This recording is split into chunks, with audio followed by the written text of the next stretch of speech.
For this problem, we're given a rational function. First, we'll find its domain, and then we'll use several steps in order to graph the function.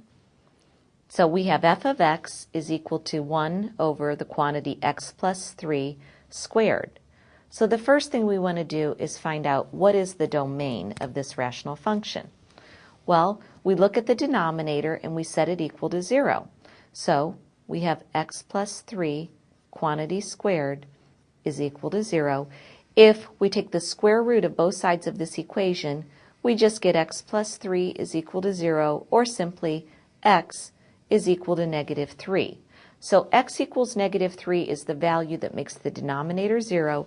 Therefore, we can say that the domain of this rational function is that x is not equal to negative 3. We could write it in set notation if we liked, or interval notation, but it's important just to note that x cannot be equal to negative 3. Now, let's go through the steps of how we'll graph this rational function. The first thing it's always a good idea to do is to determine if there's any symmetry. We determine symmetry by looking at f of negative x. Let's look at it in this case. It's 1 over the quantity negative x plus 3 squared. Now there's three possibilities. The first possibility that f of negative x is exactly f of x, our original function. If that were the case, this would be an even function and it would be symmetric to the y-axis. That's not the case here, because if we distribute this negative x plus 3, multiply it by negative x plus 3, in the denominator it's not the same thing as x plus 3 quantity squared.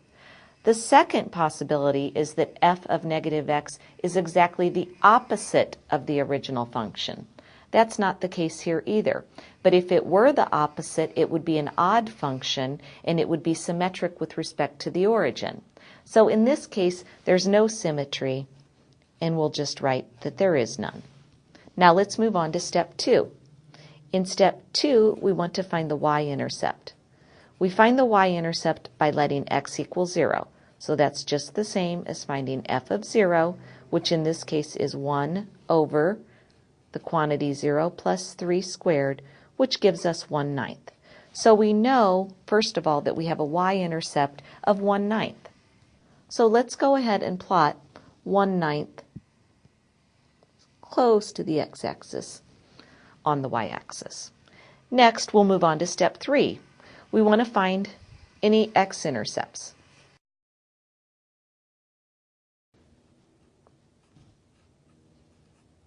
We do that by letting y equal 0.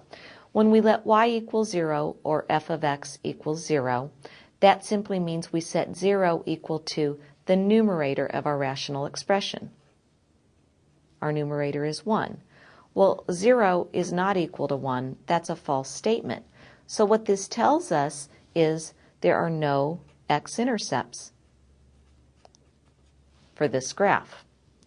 Let's move on to step 4. I'm going to use a little abbreviation here. We want to find any vertical asymptotes, so I put VA. Well, we set the denominator equal to 0 and solve for that. We already did that up here in red. We set the denominator equal to 0, we solved for it, and we got x equals negative 3. So we do have a vertical asymptote of x equals negative 3. That means our graph will not cross this vertical asymptote of negative 3. Next, in step 5, let's look for any horizontal asymptotes. In order to find a horizontal asymptote, we're really comparing the degree of the numerator with the degree of the denominator. Anytime we have the degree of the numerator being less than the degree of the denominator, as we do in this case, we have a horizontal asymptote, which is the line y equals 0. Notice in our function, the degree of the numerator is 0 because it's a constant. The degree of the denominator is 2. Since 0 is less than 2, we have the horizontal asymptote y equals 0. Now, our last step, step 6, is to plot some additional points. Before I plot any additional points, I'm going to start the sketch of the graph. We've already plotted our y-intercept. We know we have a vertical asymptote of x equals -3. So let's draw that in here, crossing through -3 on the x-axis.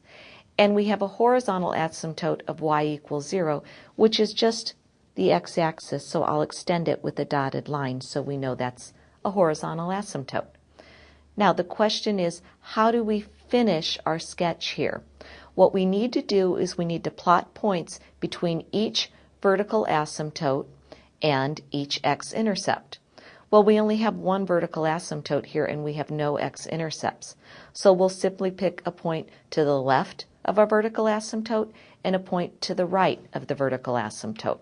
And we'll do that in a little chart down here. We have f and we have our function. We have x and we have our function f of x. So for x, let's pick a value to the left of our vertical asymptote. Since our vertical asymptote is at -3, let's choose the value -4 for x. If we substitute -4 into our original function, in the denominator we have -4 plus 3, which is -1. When we square that, it's just 1. Since 1 over 1 is 1, the function value is 1. So therefore we can say -4, 1 is a point on our graph. Let's pick one to the right of -3. Why don't we pick -2 for x? If we substitute -2 into our original function, we again end up with 1 over 1, which gives us a value of 1. So let's plot -2, 1. Now we're ready to finish our sketch. Since we know that anytime we have an asymptote, the graph will tend toward the asymptote, we can sketch our rational function like this, going through any intercepts that we've found. And here's a graph of our function f.